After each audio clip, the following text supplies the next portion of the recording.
Happy Wednesday. Ngayon guys, magluluto kami ng ginataang puso guys. Merong sinungkit yung nanay ko sa likod.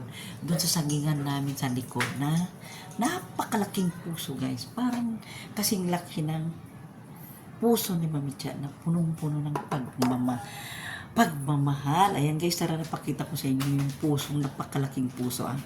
Kasing laki ng puso ni Mami Cha. Ayan, tara na guys, papakita ko sa inyo yung lulutoy namin puso. Ayan na. Ayan, ang laki. Oh, di ba? Ang laking puso guys. Okay. Kasi ang laki ng puso, mamit ka. Ang laki. Ngayon, ang gagawin namin dito, hihimayin namin. Ayan, nakabili na rin kami ng... Ayan, meron din kaming bayabas. Ayan. Nakabili na kami ng gata. Ayan. Magkano tong gata na ito na? 50 pesos. Ayan. Ayan, wait lang Wait lang. Ayan, nakabili na kami guys ng 2 liempo, isang supot ng gata. Ayan. Ito yung gagamitin namin, 50 pesos. Ayan. Ano ba? Puro na ito, di ba? Purong gata na ito guys. Ito ang gagamitin namin, pang gata. Ayan. So, tapos, meron din kaming nabiling sobrang mahal ng baboy. Sobrang mahal ng baboy. Dalawa lang guys yung nabili namin. Dalawa. Ito pang puso, ito naman pang adobo ng labong. Ayan. Sige, dyan lang muna kayo at hihimayin namin itong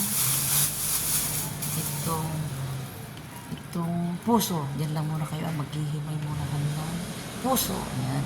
And guys, himayin muna namin ang preskong bagong pitas na puso. Ayan, ang laki. Ayan. Sinong nalungkit? Ayan. Sinong nalungkit? Siyang nalungkit guys ang nanay. Parang parehas pa kaming nakadaster. Ayan guys. Linisin muna namin bago natin lutuin Panoorin nyo Maghintay kayo dyan. Ginataang puso ang gagawin natin ngayon. Ayan guys, yung hinihimay namin na puso ng saging. Ayan. Yan, nilalagyan nyo pa ng asin para lumambot. Kasi lalamasin na lang niya mamaya. Hindi na kailangan na ipakulo guys. Kasi presko ito. Bagong kuha. Ayan. Diretso lamas na lang mamaya. Hugasan, pipigaan. Igigisa na at lalagyan na ng gata. Ayan ang gata. Sino yung magluluto? Ayan yung magluluto. Siya na yung nanungkit. Inakyat pa niya sa yero. Ayan. Siya pa yung magluluto. Ayan guys. Ayan. Himayin muna namin Hihimayin muna namin. Ayan. Para makita nyo kung gaano kasarap ang lulutuin namin na puso ng saging. Ayan. Ito na guys. Magluluto na kami guys. Lulutuin na namin ang ginataang puso. Ano yung lalabasin mo na? Ito guys. Nilalabas ng nanay ko. Ito. Ako naman guys ay ang gagawin ko, ipakukuloan ko konti yung baboy. Ipakuloan muna natin guys ng konting tubig lang. Konting tubig lang. Ayan. Konting baboy lang naman yung ihahalo natin. Ayan. Ayan na. Parang ilalaga lang natin konti guys. Bago natin igisa, di ba? Para, ayan. Parang papakuloan lang natin konti ng tubig. Bago igisa-gisa. Ayan. Ayan na. Sarap ng ginito ang puso namin. Ito na yung gagamitin namin. Sibuyas. Ayan. Kagaya nga ng sabi ng BFF ko, huwag tipirin ang sibuyas. Ayan. Ayan na rin yung bawang. Ayan na rin yung luya. Diba? Kailangan natin lagyan ng luya ang ginitaang puso. Ayan. Sibuyas, bawang, luya. Ayan na yung gata na 50 pesos yan. Puro ito guys. Puro itong binili namin na ito sa bayan. Puro yan. 50 pesos yan. Ayan. Kaya, ayan. Ready na si Mami Cha para lutuin ang gintaang. Ay, si Mami Cha. Kasamang natin ko guys. Kasamang nanay kong magluluto. Hindi lang ako. Ako yung magbibigyo lang. Tutulungan ko siya. Ayan. Ito na yung baboy guys. Parang nilaga lang ng konti guys. Ayan. Parang maluto siya.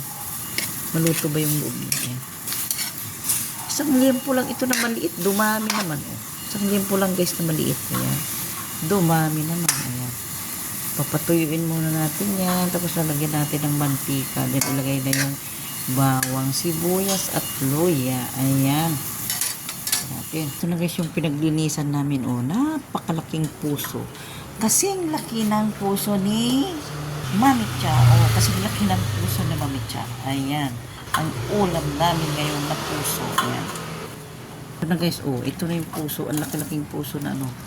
Nilalamas na ng nanay ko kasi sabi niya, pag bagong pitas daw, hindi na kailangan pakuluan kasi mawawala yung lasa, di ba? Ayan. Ayan na. Tapos huhugasan lang niya at pipigaan. Kailangan lang niyang lantain. Ayan. Ayan na guys, itong baboy, oh, malapit na. Oh, wala na yung tubig guys. Ayan, pwede ko lang lagyan ng ano. O hanguin ko muna guys. Hahanguin ko muna siya. Ayan guys, nilagyan ko na ng mantika at lalagay na yung bawang, sibuyas at luya. Ayan. Ayan, nilagay ko na yung bawang. Ayan. Then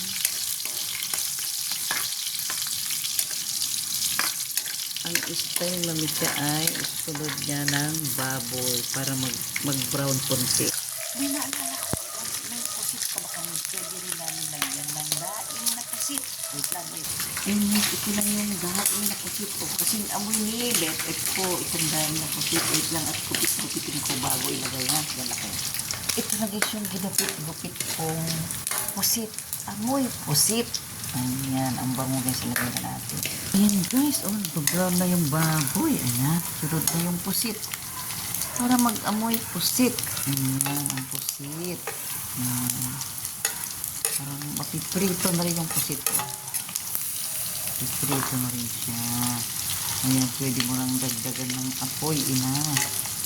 Ayan. Ayan. Parang napirito na. Ayan, yung luya. Pampasarap ng luya. Ayan. Pampawala ng lansa. Ayan. Ang masarap na luya. Ayan. Ay, ang bango guys. Ang bango. Naaamoy ko na yung daing na pusit. Ganyan ang amoy ng aking bete pag naka-isang linggo na hindi nagkaukaw. Ayan na. Ayan na yung sibuyas. Ayan, yung sinabi ng aking BFF na kung gusto mong masarap ang luto mo ay huwag mong pikirin ang sibuyas. Ayan, sarap na. Nangangamoy na. Ano, kukunin ko yung patis? Maganda sa tikwata sa jata ko sa bumano. Ayun Na na. may ikasan to, may buya dahito, may igita sa tinutulot pa kalugwan na. Yung patis. So, at Di ba nilagay dyan? mabalik pa yun. Ayan. Ayan, kukunin mo. Ayan ang patis. Nailagay ng patis. Ayan. Ay, ang bango. Ang bango. Ayan. Ayan, paminta. Ang paminta. Pampasarap sa ginataang puso ng saging. Ayan. Ayan, ang bango guys. Nag-aamoy pusit na. Ayan. Ayan. Ayan. Ito na, ilalagay na ang bagong pitas na puso. Ayan. Gisa-gisahin na. Halo-haloin na. Ayan. Hindi na pinagtag guys. Dahil fresh po. Ayan. Nilamas-lamas ka lang ng asin para lumambot. Ay, ang bango. Ang bango guys. Ayan. Kasing bango nang nagluluto. Ayan.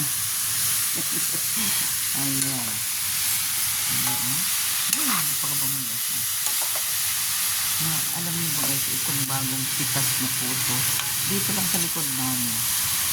Napakatamis niyan pag naluto. Manamis-namis. Hindi kagaya ng mga ilang linggo na sa palengke, nabibili sa palengke na pangit, wala nang lasa yun. So ito, sarap-sarap po. Fresh na puso ng saging. Ayan.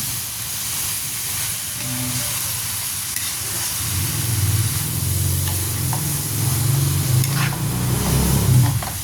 Tapos sasabawan mo na konti. Ayan. Ayan. Sarap guys. Yummy.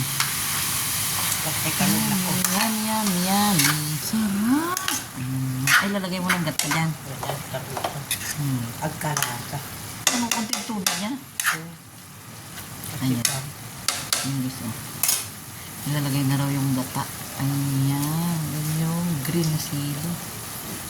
Ayan nga yung gata. Ayan. Ayan gata guys. Purong gata. Ayan. Mabilis maluto ito guys dahil presko siya. Bagong pitas. Ayan na.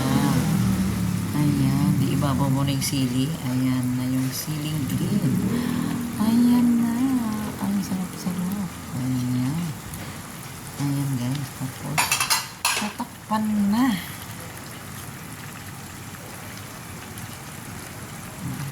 Ayan. O, tatakpan na.